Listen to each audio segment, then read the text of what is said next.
चटकन करायला नाही पण सभ्यते काय करा मेरे लिए कोई काम नसतो नक्की माहिती भागीरथी अशी आहे निरस्तारंभाराम कृत सुकृतानंतु भवती विनाश्मे न परमभूतीकरण नाही अन्य जगेतिशायण कुणी उद्धार करता कृतक्षुद्रहीनस्तान कझटिति संतप्त मनसा समुद्धरतुं सन्ति त्रिभुवनतरे तीर्थनिवहारा अभिप्रायश्चित्त प्रसरण पथातीतचरितानि नरानुरीकर्तुं त्वमिव जननि त्वं विजयसे. मागचीच कल्पना जरा आणखी निराळ्या प्रकाराने सांगितली. कृतक्षुद्रहीनस्तान किरकोळ पातळी त्यांच्या हातून घडतात अकझटिति संतप्त मनसा आणि लगेच त्याला पश्चात्ताप होतो. चांगली माणसं आहे नाही कृतक्षुद्रही नसकार किरकोळ काहीतरी चुकतं आणि लगेच त्याला पश्चात्ताप होतो. जे भरणे आता समुद्धरतुं सन्ति त्रिभुवन तरे तीर्थ निवहारा त्यांचा अवतार करणारी तीर्थ पुस्तक पैशा खोग्या औषध घेऊन बरं करणाऱ्या डॉक्टरची काही कमी नाही. कारण मुळात असं आहे की मनुष्याला होणाऱ्या रोगापैकी डॉक्टरकडे जो उपचारा करता जातो अशा रोगापैकी 70% रोग औषधा वाचून बरे होणारे असतात. तो गेल्यानंतरही तसेच बरे होते आणि 10-15% रोग असे असतात की डॉक्टर स्वतः जरी उभारून तर आता उभा तरी ते बरे व्हायचे. मध्ये एक 10-20% प्रमाण असं असतं की ज्या डॉक्टरच्या औषधाची खरी मदत लागते आणि त्याचं डायग्नोसिस त्याची ट्रीटमेंट ही त्याची खरी कसोटी तिथे त्याच्या वाचायला कोणी लागत नाही. कन्सल्टंटच्या मागची मागतात मी मोकळ कन्सल्टंट म्हणतात मी काय बरोबर झालं तिथे कन्सल्टंट याला माहितीच बरोबर. आणि ही समाज हा जो 70% समाज आहे त्याला वळवून घेण्याचं कौशल्य ज्याच्याकडे त्याची प्रॅक्टिस चालते. काय करतो मी कृतक्षुद्रही नसकार पण त्याकडे हल्ली औषधं मिळी चालली नाही. हाचे डायग्नोसिस करावं ते नेम मारण्याचा खरा प्रकार म्हणतात की बारीक गोळी दूर निशाण आणि तेही बारीक ते नेमकं मारलं होतं बरोबर की नाही. मग निशाण पक्क हा मूढभर वाळू होतो आणि भिंतीवर होतो भिंतीला बरोबर लागले की नाही. ब्रॉड स्पेक्ट्रम अँटीबायोटिक्स म्हणजे कोणालाही कुठेही कशीही द्या बरोबर आढळली. आणि काय करतो बा तुमचं कृतक्षुद्रही नस्कार संतप्त मनसा समुद्धरतुं सन्ति त्रिभुवन तले तीर्थ निवहारा. अशांचा ते उद्धार त्रिभुवन तलामध्ये अशा लोकांचं कल्याण करणारे पुष्कळ आहेत नाही. त्रिभुवन तले तीर्थ निवहारा अभिप्रायश्चित्त प्रसरण पथातीत चरितान. प्रायश्चित्त सुद्धा ज्यांच्याकडे हात टेकतात की नाही बाबा आमच्याकडे होणार नाही ज्यांच्या पातळीकडे बघून प्रायश्चित्तही थकतात प्रायश्चित्तही हात टेकतात. प्रायश्चित्तांच्या कक्षेच्या आत येणारी नव्हे प्रायश्चित्ताच्या आवाजाच्या बाहेरची अशी पातळी ज्यांची आहेत त्यांना हृदयाशी येणार ती होती कोणाची करतून त्वमिव जननी त्वं विजयसे. माझी ती त्यांना हृदयाशी येऊन त्यांचं कल्याण करणारी तू इतकी आहे. स्वरूपायाचा घडता प्रमाद हरण्या तज्जन्य घोषातुनी प्रायश्चित्त कराया जगी बहु आहे तीर्थे भरी. प्रायश्चित्त नजासान्य जगती ऐशा हि पापी जना गंगे उद्धरची तया तुझ समा तुची कुणी अन्यना. जडानंदान पंगून प्रकृती बधिरान विकलान ग्रहग्रस्तानस्ताखिल दुरित निस्तार सरणीन निर्मिपैर निर्मुक्तान पिच निरयांतर निपततो. नरानं वक्त्रातुं त्वमिव जननि त्वमिव परमं भेषजमसि. जड म्हणजे ज्याला समज नाही असे मूर्ख वेडे. जडान अंधान म्हणजे ज्याला डोळे नाही तसे आंधळे. पंगून पामळ ज्यांना चालता येत नाही. प्रकृती बधिरान जन्मजातच जे बहिरे असे. प्रकृती बधिरान उक्ती विकलान ज्यांना चांगलं बोलता येत नाही असे बोबडे किंवा मुकी. उक्ती विकलान ग्रहग्रस्तानस्ताखिल दुरित निस्तार सरणी.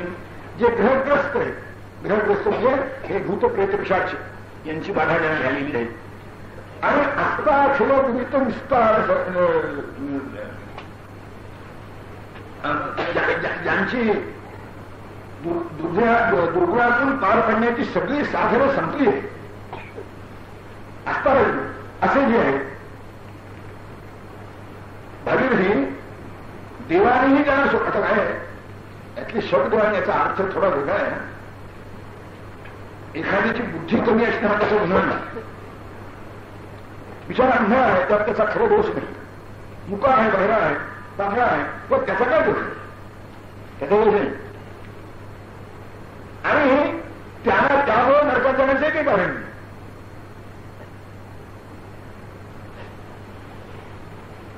म्हणून जेणेकरून अनेक वेळा कल्याणाचा मार्ग समजावून सांगितल्यानंतर सुद्धा तो कल्याणाचा असं ज्यांना पटत नाही ते मूर्ख इथे आहेत की कल्याणाचा मार्ग सांगतोय तरी त्याला तो पटत नाही की हा मार्ग कल्याणाचा नाही. बुद्धीच नसते असं नाही, इतरत्र चांगले शाळे असतात, पण हे सांगितलं की हे त्याला पटत नाही.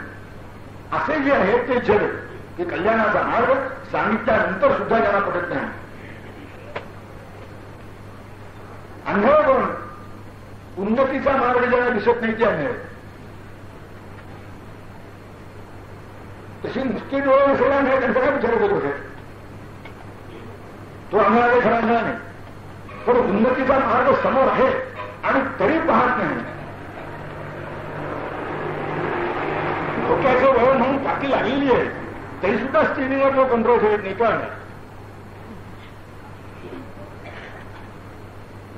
आणि मला वाटतं अशा अंधारांची संख्या काही कमी नाही पुष्कळ आहे. कारण अशी अंधारी जरी कमी असते तर पुन्हा पुन्हा ज्ञानेश्वरांच्या योग्यतेच्या माणसाला येऊन ग्रंथ लिहायची काही गरजच नव्हती. एकदा कोणतरी चांगलं घेऊन गेल्यावर तो गीतेच्या बरोबर सगळं चांगलं संपलं असतं. पुन्हा गीते हे कोण चांगलं सांगणार आहे? काही दिवसांनी सोडले तर तिथे असं म्हणतात गेला 10,000 काही सांगितलं आम्ही सांगतो. आता काय म्हणायचं त्यांची जातच आहे. पण पुन्हा पुन्हा काय सांगावं लागतं? निराळ्या प्रकाराने काय सांगावं लागतं? ते पुन्हा पुन्हा निराळ्या प्रकाराने सांगावं लागतं. याचं कारण असं की हे उपसमजणारे लोक पुष्कळ आहेत आणि त्यांची परंपरा आहे. बाकीच्या परंपरा तुटल्या पण ह्या काही अजून तुटल्या नाही. हे संप्रदाय चालूच आहे की नाही. कसा अनुवंशिक दोष आहे कोणा की वरून खाली येतो.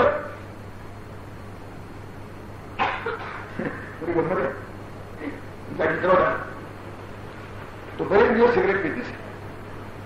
पुढे त्याला पिताना पाहिजे. अरे तू सिगरेट काढून द्या म्हणत तुमच्या वडील गेले आणि त्यांची आठवण म्हणून पितो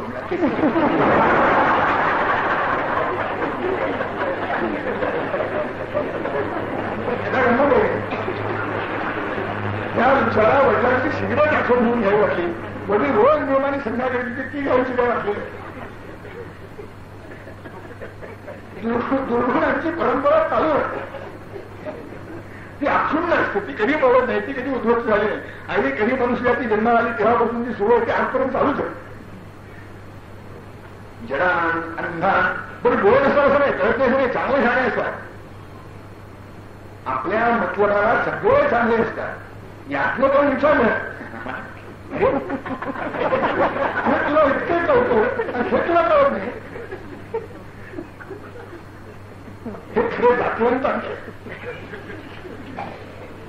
तसेच चांगले ती शक्ती आहे. पण सन्मार्गाने जावंसं वाटत नाही. सन्मार्गावर पाऊल ठेवत की आपल्या उद्योगाच्या निमित्ताने जगभर हिंडतील पण तीर्थयात्रा कर म्हणलं की वेळ नाही असं आहे. हे चांगले खरे. देवदर्शनाला जाणार नाही. गावातील सगळी नाटकग्रह चित्रपटगृह पाच आहे पण देवळ कुठे ती माहिती.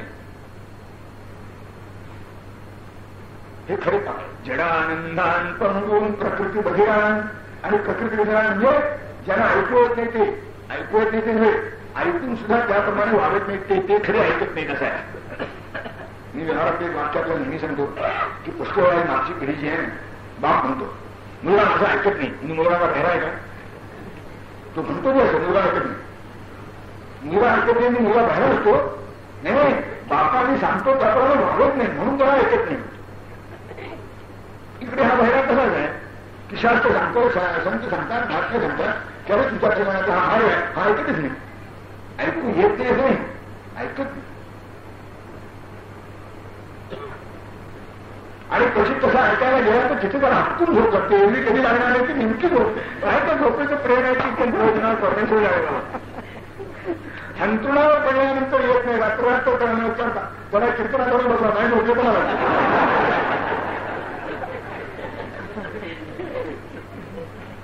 घराजवळ चांगली उत्तम प्रकारची कार असते, फोन नगरची गाडी असते, मखमलीची आवरण असतात, एअर कंडिशनर लावलेला असतो, तरी झोप येत नाही. इथं बसवायला जाणार असतो, डोक्याला कळ आलेली असतो, तरी सोडायच्या खांद्यात डोकं घेऊन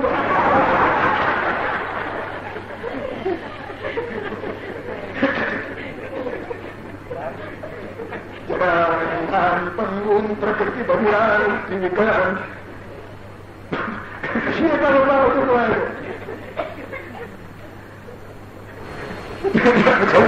माझा मित्र त्याला झोप येते नाही, तुम्हाला झोप येते, काय करावं?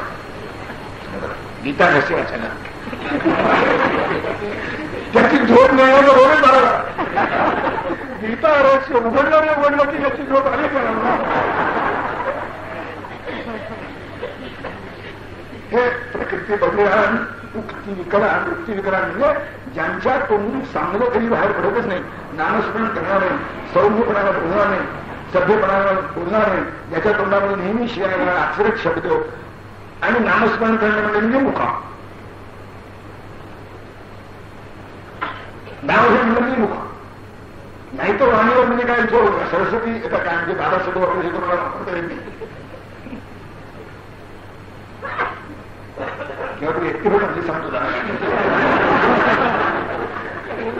वाणीचं सामर्थ्य काय आहे, पण चांगलं तोडणार येणार, चांगल्याचं विडंबन करणार, चित्तप्रज्ञाला गाढवा बरोबर समजणार. चित्तप्रज्ञ कसा असतो? गाढवा सारखा. हे उक्ती विकरण, ज्यांची उक्ती ही विकार झालेली आहे, ज्यांना चांगलं काय त्यांच्या तोंडाला कधी येतच नाही. उक्ती विकरण ग्रहग्रस्ता नसता अखिल दुरित विस्तार सगळी.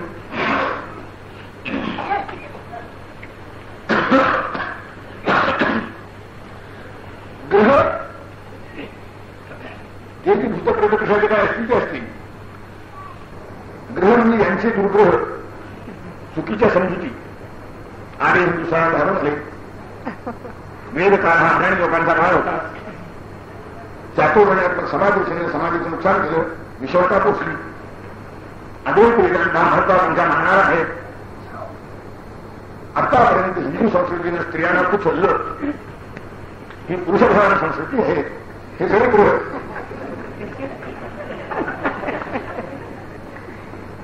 असे अनेक गृह जातात आणि त्यावर सगळ्यांची डोकी ठेवलेली आहे. चांगलं समजून सांगण्याचा प्रयत्न करायला समजून कारण असं आहे, कोणताही पूर्वग्रह, तिथे तो ग्रह शब्द कसा आहे, पूर्वग्रह दूषित अंतःकरण जर असलं तर त्याला समजतच नाही. हे सगळे पूर्वग्रह दूषित नाही. आता समजून सांगा बघ, ती वरची सगळी जी परंपरा आहे ना, जडानंदान पंगून प्रकृती बघिरा मुक्ती विकलान, ही सगळी या ग्रहग्रस्त तिथून निर्माण झालेली. भारतीय संस्कृती डोळे सगळे पर्वताकडे राहिले, काही त्याचा त्यांनी विचारच केले नाही. अरे बाबा ना ठेव कुठे आहे? एवढं वृद्ध राहण्याचं उदाहरण सांगतो. आपण एखाद्या वैद्याच्या दवाखान्यात घेऊन बसा आणि वैद्य काय खायला सांगतो त्याची यादी करा. स्टॅटिस्टिक्स घ्या. वैद्य हा समाजाचं आरोग्य चांगलं राहावं, समाज स्वस्थ व्हावा याच्याकरता काम करतो. मी वैद्य शब्द बुद्धिपुरस्थ वापरतो. याचं कारण असं, पथ्य सांगणारा तोच त्यातल्या जास्त असतो. बाकीचे काय आपल्या ठिकाणाला औषध घ्या म्हणजे तुम्ही आमचं म्हणणार वैद्य. आणि आमचं शास्त्र परंपरेने सांगत असं आहे की पथ्ये सती गदार्थ से किंवंशधन सेवणी, पथ्ये असती गदार्थ से किंवंशधन सेवणी. जर रोगी चांगलं पथ्य करणारा असला तर त्याला औषध देण्याची फारशी आवश्यकता नाही, आणि रोगी पथ्य करणारा नसला तर औषध घेऊन ती होती. जर उत्तम घेऊया दवाखान्यात आपण सांगतो काय रोगाला काय सांगतो तुझी याला यादी काय, तो सांगतो बघ तेल तूप मीठ काही खाऊ, तू अगदी वर्ष कर, चाळीच्या न्यायचं पाणी पित, नुसत्या नाकावर फळ रस घे किंवा भाजीचं सूप. सूप शब्द इंग्रजी नाही आपला जुना आहे, तो इंग्रजांनी उचलला आणि त्यांच्याकडनं पुन्हा आपण आपल्याकडे स्वयंपाकाच्या नावामध्ये सूपकार असं का स्वयंपाकाचा शब्द आहे, तेव्हा सूप शब्द आपल्याकडे नाही व भाजीचं सूप घे. यांनी यादी केली की हा कोणालाही बलान खाण होत नाही, श्रीखंड बासुंदी जिलबी खाण होत नाही, पोळी सुद्धा खाऊ नको म्हणतो, भात खाऊ नको म्हणतो, डाळी खाऊ नको म्हणतो. आता समाजाचं रक्षण कसं ना, समाजाचा अर्थ कसं होणार ना, समाजाचं कल्याण कसं होणार. सगळे वैद्य समाजाच्या घाताला प्रवृत्त झालेले स्टॅटिस्टिक्स प्रसिद्ध करून पीएचडीचा निबंध प्रसिद्ध करून होता. पीएचडी मिळाली बघा, असे काय तुमचं स्टॅटिस्टिक्स आहे. तू वैद्याला भेटला, तालीम मास्तरला भेट ना. तो सांगतो रोज 500 जिलबी खा आणि 500 रुपये जोड 1000 भेटा. हा तिथेच करतो, जिलब्या खातो, भेटला जोड गाडी करत नाही.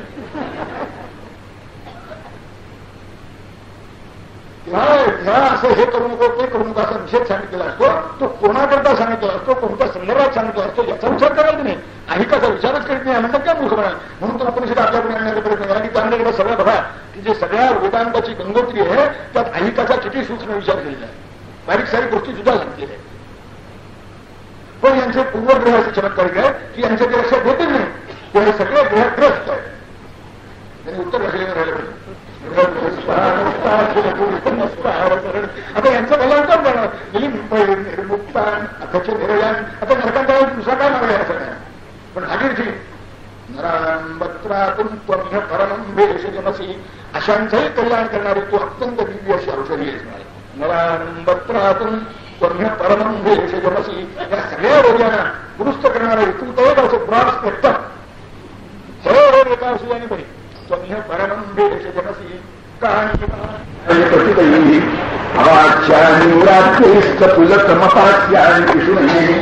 हरन्ति लोकानां नवर्तमेनां सिकियतां कदाप्यश्रान्तात्मं जगति पुनरेकाव्यजसे. भागीरथी तर हात नाही वाटा जगन्नाथ म्हणतात की भागीरथी विनिंद्यान उन्मत्तैः. उन्मत्त म्हणजे ज्यांचं भान सुटलं आहे, जे वेळे आहे. विनिंद्यान उन्मत्तैः तीही ज्या तऱ्हेच्या कृत्याची निंदा करतात, ज्यांना भान नाही, वेडे त्यांना सुद्धा जी गोष्ट वेडे म्हणजे खाण्या पोचावर वेडे नाही, त्यांचं भान सुटलं आहे असे लोक सुद्धा हे कृत्य करायचं बरे नाही रे बाबा, हे चांगलं नाही असं ज्यांना वाटतं. निमित्तही अपिच परिहारी आणि पतितही. पतित म्हणजे समाजाच्या बाहेर पडलेला, समाजामध्ये ज्याला स्थान राहिलं नाही असा जो आहे. दुर्दैवाने आज अशी गोष्ट झाली आहे की समाजामध्ये कोणाला स्थान असावं आणि कोणाला स्थान नसावं हा आपला विवेक सुटला आहे. पूर्वीच्या वेळी जरा जास्त कडकपणे वापरला गेला होता, इतका की तो ज्ञानेश्वर महाराजांच्या बापालाही काम करायला झाला. तर आज इतका मोकळा सुटला आहे की कुणी मनुष्य कसाही वागला तरी त्याला तू असं का वागतो विचारायला कुणी शिल्लक झाला. आणि अशा काळात आपण सामाजिक दर्पण निर्माण झालं पाहिजे अशी कल्पना करतो. वास्तविक सामाजिक दर्पणच हे सगळ्यात चांगलं दर्पण आहे. कायद्याचं दर्पण हे खरं दर्पणच नाही. आपल्याकडे सत्ययुगाची जी राज्यस्थिती सांगितली आहे, समाज स्थिती, ती कशी होती माहिती? ज्या समतेचा पुरस्कार करतात ती सगळी समता त्या काळी जशीच्या तशी अस्तित्वात होती. कम्युनिझम आपल्या पूर्व सत्तेने सुद्धा जी अंमलात आणू शकला नाही अशी समता त्या काळी होती. न राज्यम नैव राजा असेल, न दंड्यो न च दांडिका धर्मेणैव क्रिया सर्वा रक्षन्ति स्म परस्पर अशी स्थिती होती. की कुणी राजा नव्हता, कोणी राज्य नव्हतं, कुणी अपराधी नव्हता, कुणी अपराधाला शिक्षा देणारा नव्हता. म्हणजे समाजात माणसंच नव्हती का? नाही, भरपूर माणसं होती. पण ती कशी वागत असत? धर्मेणैव प्रजा असताना रक्षन्ति स्म परस्पर. आपण कसं वागावं याचा जो स्वाभाविक नियम आहे त्या स्वाभाविक नियमाप्रमाणे एकमेकांना सांभाळून सगळे वागत होते. माझ्यापासून तुम्हाला त्रास होईल असा मी कधीही वागणार नव्हतो अशी स्थिती त्या काळी होती. हे जेव्हा बदललं तेव्हा नागरिकता निर्माण झाली, धर्मशास्त्र निर्माण झाली आणि मग असं वागावं असं वागू नये असे नियम निर्माण झाले.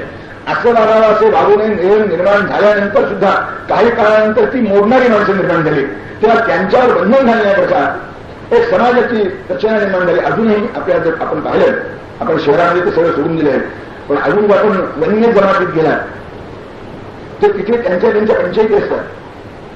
त्यांना पुरुषाकडे जावं लागत नाही, राजाकडे जावं लागत नाही, काही नाही. त्यांच्या समाजामध्ये त्यांच्या पद्धतीने न वागणारा कोणी मनुष्य असेल तर त्याची त्या पंचायतीपुढे चर्चा होते आणि त्याला तिथे शिक्षा होते आणि तो ते आनंदाने सोडतो. त्याच्यावर आपली करीत नाही, तो ते आनंदाने सोडतो. ते असा हा पतित आहे की ज्याला समाजाने वाईट टाकला आहे.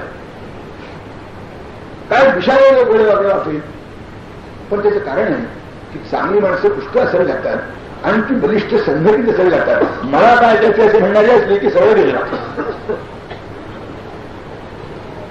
सामुदायिकतेचा हा असा आहे. समुदाय हा व्यक्तीचा जरी बनत असला ते काय होत नाही का, दोरखंड कसं बनतं, हत्तीही बांधणारा दोर बनतो कसा. एका संस्कृत स्वामी त्याला म्हटलंय, श्रीनयी गुणत्वमापन्य बध्यंते बद्धदंतीना. गवत असतं सागर, पण त्याचा दोरखंड जर बनलं गवताचं तर हत्तीला बांधलं आहे. समाज म्हणजे हे दोरखंड आहे आणि तिला बांधणार आणि तिला मर्यादित ठेवणार. त्याच्यातून त्यात जे बाहेर पडले, समाजाने ज्याला बाहेर काढलं वाईट म्हणून, दुर्वर्ती म्हणून, की आमच्या राहायला तू नालायक आहेस म्हणून ज्याला बाहेर काढलं तो पतित. आता पतित शब्द समजायचा आहे म्हणून त्याचा पतित आहे. तो सुद्धा जी कृत्य करताना नकोरो भावा म्हणतो हे नाही आपण करणार असं म्हणतो, परिहार्य तो टाळतो. पतित सुद्धा जी कृत्य करायला टाळतो. अवाच्या निव्रात्यही, नाट्य म्हणजे तसा त्या पतिताला धाकटा स्वभाव हो. आपल्या समजणाऱ्या भाषेत ज्याला आपण वांड असं म्हणू, असा विषय आपण आपल्या पोटात म्हणू की तो तोंडा आहे. म्हणजे कुठं काय बोलावं याची ज्याला कधीच जाणीव नसते. कोणतेही शब्द केव्हाही कुठेही कसेही वापरणार. एखाद्याला तुम्हाला कसं कळत नाही असं म्हणून भावत असेल तर असे महामूर्खासाठी काय वापरता घेणार. शब्द दोन्ही सारख्याच अर्थाचे, पण वापरताना काही भाषेचे नियम, काही सभ्यतेचे नियम, काही ज्या आपण समाजात राहतो त्या समाजाचे नियम असे पाळले जातात. ते मराठी म्हणतात ना, शुभ बोलणारे तर काय मागायला लागले असं काही म्हणणारे व्यवस्था तसे व्यवस्था बोलणारे. एक पुढे संस्कृत भाषेत बोलायच्या कल्पना करायची. ते लग्नाच्या मंडपात बसले आणि त्या लग्नाच्या मांडवाला जे बांबू घातलेले होते त्याच्यावरून दोरी कुठल्यावर बांबू खाली आला होता. बाहेर कांट्यात खाली नाते नव्हते त्यामुळे जर आदिवासी घातला येणार तो बांबू घालायचा. ते तिथे जाऊन मिळेल वंशच्छेद करा, पण बांबूला वंश म्हणतात. पण छेदने म्हणजे तो लग्नाच्या मंडपात वंशच्छेद मिळलं तर मला लग्न करायचं बघा. वंशशास्त्र अर्थात लग्न असतं. बाकीच्या सगळ्या त्याच्या अनुषंगिक गोष्टी आहेत, साईड बाय प्रॉडक्ट आहेत. वंशशास्त्र ते ठरत. आता ते बाय प्रॉडक्ट बनले ती गोष्टी नाही. पण म्हणून राग कसं म्हणतो की ज्या वागण्याचा बोलण्याचा नियम नाही, कसंही वागतो, उन्मत्तपणाने वागतो, वेड्यासारखा वागतो, अविवेकाने वागतो, असा जो नाट्य आहे तो सुद्धा जी कृत्य उच्चारतानाही लाजतो, करताना त्याला ते नव नाही. अवाच्या निव्रात्यही त्या कृत्याचा उच्चार करतानाही त्याला लाज वाटते. जय बाबा याचं बोलावं असं ज्याला वाटतं. सपुल कर्मपास्य आणि पिशुनी, पिशुन म्हणजे दुष्ट, क्रूर, दुष्ट क्रूर असा जो मनुष्य आहे. आणि चिंगीज खानावर हा म्हणणार नाही, तिथे सगळीच यादी कशी आहे ना, चिंगीज खान तसाच आहे, तैमुरन तसाच आहे, बाबर तसाच आहे, जहांगीर तसाच आहे, औरंगजेब तसाच आहे, अकबर सुद्धा आतून तसाच आहे. बाहेरून लग्न लक्षात येत नाही, यांची सगळी मालिकाच आहे त्याची. तेव्हा असे जे पिशून आहेत ते सुद्धा सपुलतम अपास्यान, त्या कृत्यांचं नाव काढलं तर त्यांच्या अंगावर काटा उभा राहतो अशी कृत्य. म्हणजे उन्मत्त जिची निंदा करतात, पतित जी टाळतात, व्रात्य ज्यांना उच्चारतानाही संकोचतात आणि क्रूर दुष्टांना ज्यांच्या नुसत्या कल्पनेही अंगावर काटा उभा राहतो अशी महाभयंकर कृत्य करणाऱ्या लोकांना सुद्धा भागीरथी तू धरून घेते. हरंती लोकांना अनवर्तमेन आणि कंटाळा एक दिवसासाठी नाही. अनवरत तू जन्मापासून आजपर्यंत सारखा कार्यक्रम सुरू होईल. अनवर्तमेन अंशिकीयता अनवरत न थांबता न कंटाळ. असं आहे आपल्याला चांगल्या चांगल्या गोष्टी सुद्धा कंटाळ सत्कृत्याचा सुद्धा कंटाळ ती लोक सारखी करत राहा म्हटलं ते सुद्धा कंटाळ. तू हे दुसऱ्याचं खटखट काढण्याचं काम किती वेळ चाललंय. माणसं आपला सुद्धा काढत नाही त्याही त्यांना कंटाळ. हे तो दुसऱ्याचं चाललंय म्हणजे दुसऱ्याचं खटखट काढण्याचा हा जो उद्योग आहे दुसऱ्याला स्वच्छ करण्याचा हा जो उद्योग आहे कंटाळलं माणसं. घरातलं गणपती उभं ठेवायचं ते लहान मुलं असतात ना मोठ्या माणसाला कळत नाही तर लहान मुला कुठलं पाहिजे ते कुठेही काही नाही घालून बघ शी करून बघ भोवती सगळ्या लेकरवाण्यात असतात सामान्य. पण त्या मुलाच्या आईला हात मारले जाते.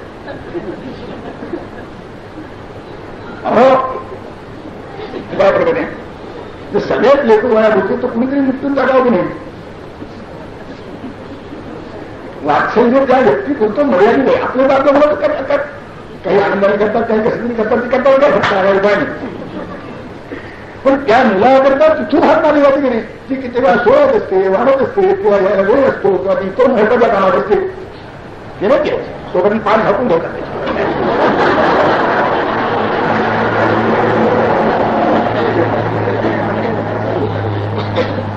स्वतःच्या मुलाची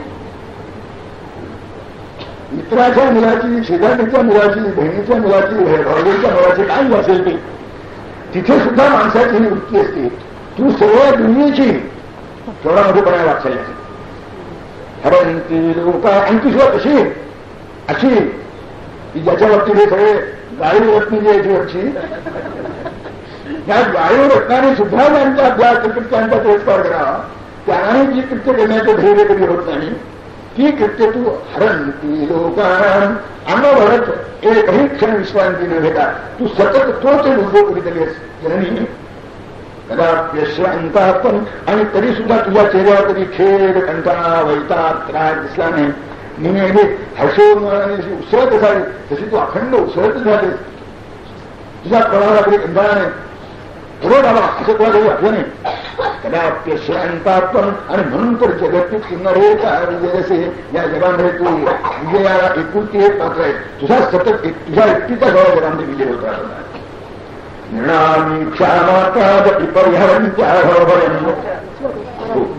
जयानिती उन्मत्तऋषी महापातकांची धरीनामती.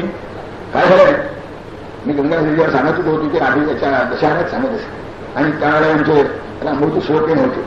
पहिले एकच होतं त्या एका श्लोकावरून दुसऱ्या श्लोकावर उडी मारून द्यायचा हा सामान्य प्रकार होता. आता ते मध्ये जरा आठवण ठेवावी लागते बरं मी अण्णाचं आठवले लक्षात ते नाव तसं यथार्थ आहे कारण का प्राप्त झालं पुन्हा पुन्हा विसरणार आणि आठवलं म्हणणार म्हणून अण्णा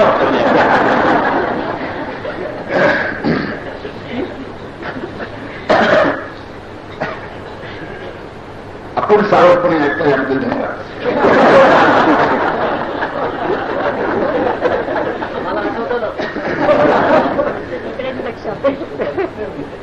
जयान्विती मत्तरुषी महापातकांची धरीनामती कुसंस्कार दोषादी उच्चार यांचा कराया मुखे वाक्यहीना गती हराया महापातकांची कुकरणे कुबुद्धी अविश्रांत तू कष्टसी म्हणून जन मावली लोकी विजेती तुझी कीर्ती गादी अशी निर्णामी क्षामात्रा विपर्घंत्या भवभयं शिवायास्ते मूर्ते त्वदिह महिमानं निगदतु अमरशम्लानाया परममयोघं विभो विहाय श्रीकण्ठशिरसि नियतं धारयति यान्.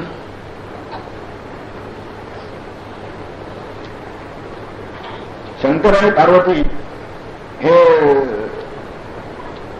अर्धनारी अर्धांगी पार्वती आहे आणि ती अर्धांगी खरं अर्धांगी आहे. शंकराचा अर्थ अंग तिने पार त्याला ठेवत नाही, सगळं आपलंच करून पाडले. अर्थ शिल्लक ठेवलं हेच महत्वाचं. असं शंकराचं जीवन तिने व्यापून टाकलेलं आहे. आणि हे आपल्या गुणांच्या गौरवाने मिळालेलं स्थान तेव्हा ती गुणवती आहे. म्हणून शंकरासारख्याने ती संधी तुला घेऊ येते. इतकं सगळं आपल्याला सुद्धा हे भांडण नाही. त्यामुळे पार्वतीच्या तंत्रानं नेहमी शंकराला लावावं त्यांना अनुभव स्वातंत्र्य राहिलं नाही. असं नसतं काही सुद्धा तंत्रणा लावावं त्याची गोष्टी कसं तंत्र लावावं काय होतं समजा सभ्यपणानं पुरुषाला बोभाटा करता येत नाही. आणि आम्हाला किती सोपावं लागतं याचा ओघाटा बारका मोठ्या मागणी करतात. इतका गोळ्यात फरक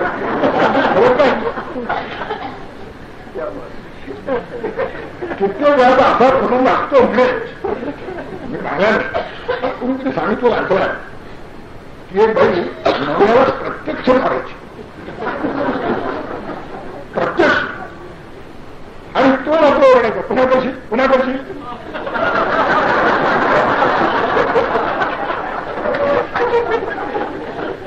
कुणीकडे तेव्हा मित्रांनी त्याला विचारलं हे बघितलं जेव्हा तरी अरे म्हणजे असं काय तो म्हणला मी मार खातो तो खातो पुन्हा लोकांचे शेअर घ्यायचा प्रसंग म्हणजे आत्ता घेतला पुढे म्हणलं ओरडतो कशी मार कशी पुन्हा कशी पुन्हा कशी म्हणजे लोकांना कधी वाटतं यांची मार बायको खाते हा खाते.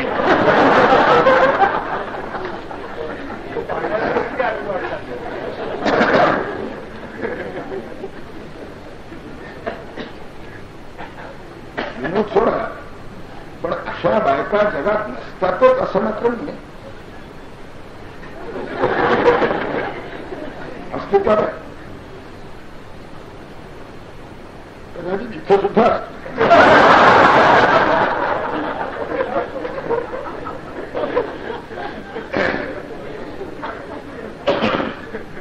मी एवढ्याकरता सत्य सांगतो की तंत्र किती संभाळा.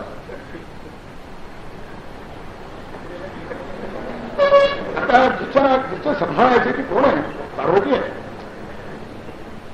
तरी सुद्धा भागीरथी तुझा महिना एवढा मोठा आहे तू इतकी मोठी आहे इतक्या गुणाने युक्त होईल की भगवान शंकराने पार्वती काय म्हणते तिला काय वाटतं तिची वृत्ती कोणती याचा थोडा सुद्धा विचार न करता तुला डोक्यावर बसून ठेवली. अमर शंकराया परम अनुरोध गिरिभू ध्याय श्रीकंठ शिरसियतन भारयती वाम. मच्छरानं रुचून बसलेली मौन धारण केलेली जिचा चेहरा खिन्न झाला उतरलाय असं लक्षात आल्यानंतर सुद्धा अमर शंकराया तिचाही अनुनय न करता परम अनुरोध गिरिभू ध्याय श्रीकंठ शिरसियतन भारयती वाम. तुला तो अखंड मस्तक नियम अखंड सतत मस्तकाला धारण बोल. कदाचित मनातल्या मनात असं म्हणत असेल एवढी गोष्ट सोडून बोल हे बोलू नको असे सांगतो बाकी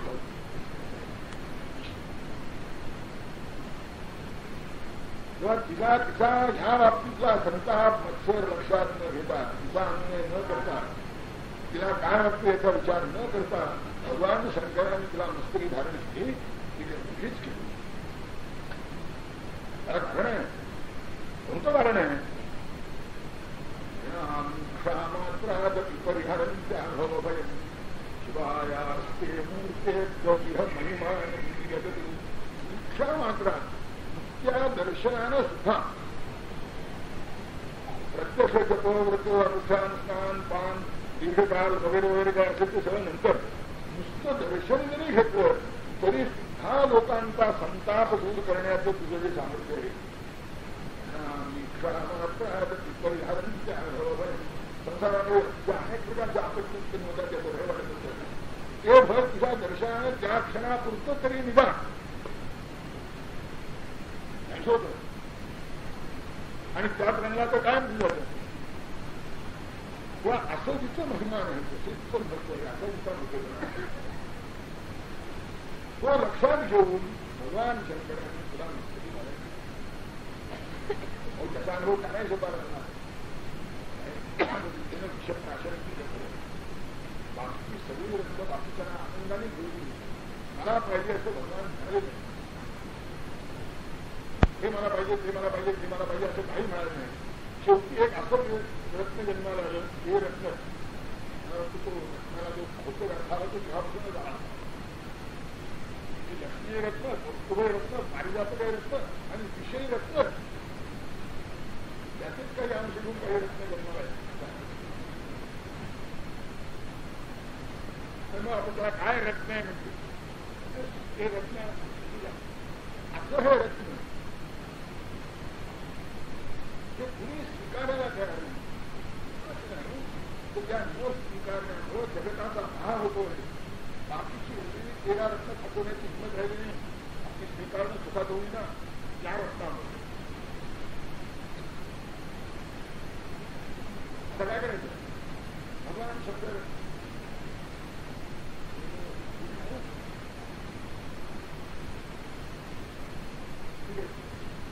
त्यांनी घेतलं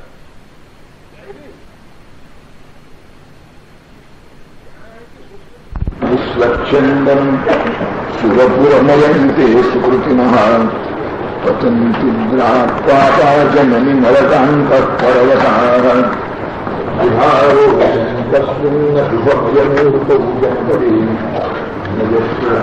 लीलादलितमनुजाशेषकलुषा जगन्नाथ भागीरथी पुण्यवान लोक जे आहेत त्यांनी आपल्या त्या पुण्याच्या बळावर विमानामध्ये बसून स्वच्छंद रीतीने स्वर्गलोकी गमन करावं. आणि जी पातकी आहे त्या बापड्याने कुणी आधार नाही, कोणाचं सहाय्य नाही, कुणी चिंता वाहणार नाही, कुणी पाठीशी उभं नाही, अशा निराधार असहाय्य स्थितीमध्ये नरकामध्ये पडावं. अशी ही जी पुण्यात्म्यांची पापात्म्यांची विभागणी आहे ती फक्त त्याच देशात आहे, केवळ त्याच देशात आहे ज्या देशामध्ये तुझा हा खळखळणारा जलप्रवाह वाहत नाही. जिथे तुझं हे अतिशय रमणीय असं जल ते अखंड वाहते त्या प्रदेशात ही विभागणी नाही. म्हणजे पापी असो का पुण्यवान असो तुझ्या दर्शन स्पर्शनाच्या प्रभावानं तो उद्धरूनच जायचा. त्याचं कधी अकल्याण व्हायचं नाही. पुण्यात्मे उद्धरून जातील त्यात ते नवल नाही, तर पापात्मे सुद्धा उद्धरून जातील तर तुझा महिमा असा.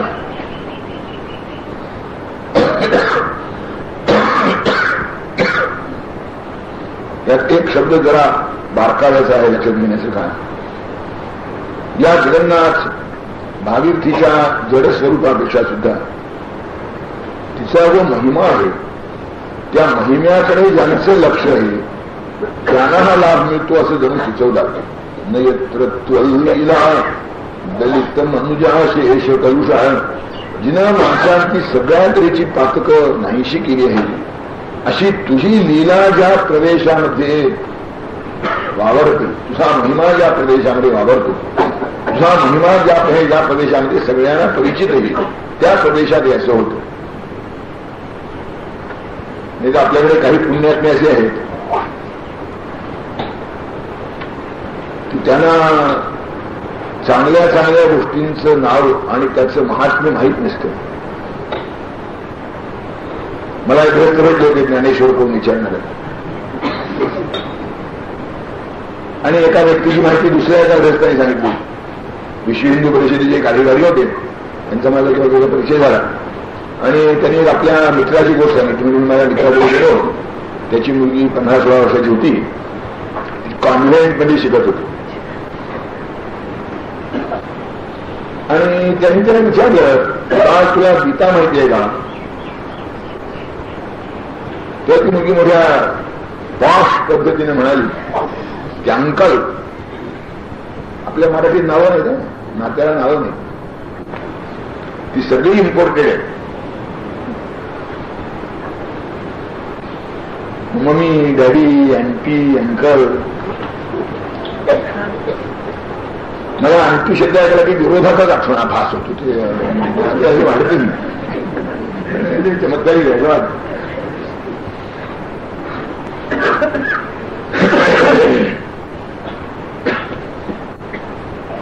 आजकाल काही माणसाची वैगुण्य आहे त्यामुळे त्याला सरळ दिसत नाही. पण माझं कसं होतं ते मी आपल्याला सांगितलं. त्याच्यामध्ये अंकल तुम्हाला गीता बाली म्हणायची का?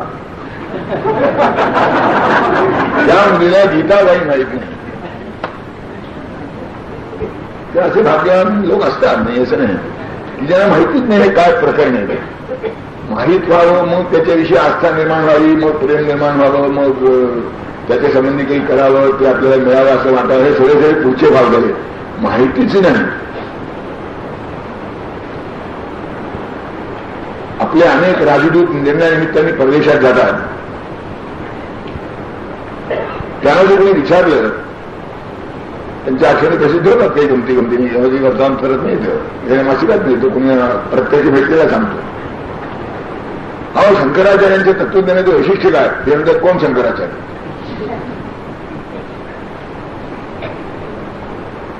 आपले एक साहित्यिक गेले होते इथून तिकडे, म्हणजे इटलीमध्ये त्यांना विलक्षण शंकराचार्यांच्यावर प्रेम करणारा भक्त भेटला. शंकराचार्यांचं तत्वज्ञान त्यांनी उत्तम रीतीने अभ्यास केलं होतं आणि संस्कृतवर त्याचं चांगलं प्रभुत्व होतं. हे इकडचे प्रसिद्ध साहित्यिक म्हणून त्याच्या भेटीला गेले. का त्यांनी भेटीला बोलावलं, काहीतरी झालं आणि त्यांनी काही प्रश्न विचारले. यांना एकाही प्रश्नाचं उत्तर देता येईल कारण यांना स्थितप्रज्ञान गाढव दोन्ही सारखेच दिसतात. त्यांना शंकराचार्याचं तत्वज्ञान कळावं कसं?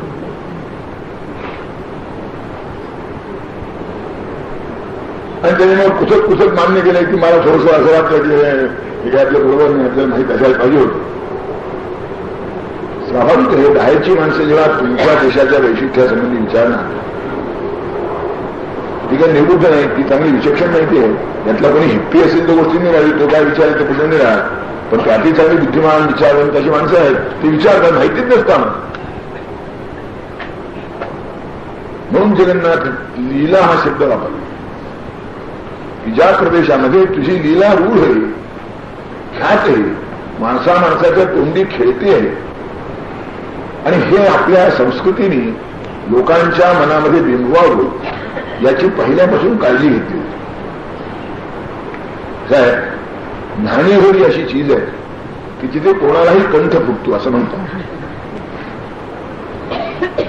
काहीतरी म्हणावं वाटतं, काहीतरी बोलावं वाटतं, काय कशी ती ऍक्शन होते माहित नाही, तर असं काहीतरी आहे. अशी काहीतरी उत्तेजना मिळते की काहीतरी गावंसं वाटतं. आपल्याकडे फार छान स्तोत्र त्याच्याकरता होती. निदान एक मंत्र तरी होता, गंगा गंगेती ब्रूयात योजनानाम शतैरपी मुच्यते सर्व पापेभ्यो विष्णुलोकम सर्वचिरी. थोडा चांगला संस्कार आहे. आता हे काय प्रकरणे माहितीच नाही मला. म्हणून जगन्नाथ हा विभाग त्या देशात नष्ट होतो असं म्हणतात, त्या प्रांतात नष्ट होतो, त्या भागात प्रदेशात नष्ट होतो जिथे तुझी लीला नाही, तुझी महती गायली जात नाही, तुझी महती कोणाच्या कानावर पडत नाही, तुझी महती कोणी प्रेमाने ऐकत नाही, त्या देशात ती विभागली जिथे असं होतं. तिथे असं काही फरक नाही म्हणाले. पुण्यात नसो का पापात नसो, सगळे विमानाचे अधिकारी भाड्यानं वाढलेले त्यांना आनंदाने त्या स्वर्गलोकापर्यंत प्रवास करता येतो. स्वर्गलोकाते गमन करीती पुण्यवंत प्रतापी लाभे शेखी निरय गतित्या जे दुराचारी पापी स्पष्टत्वे विषम पडती त्याच देशी विभाग जेथे गंगे तव पुंतसा वाहतो ना जलऊह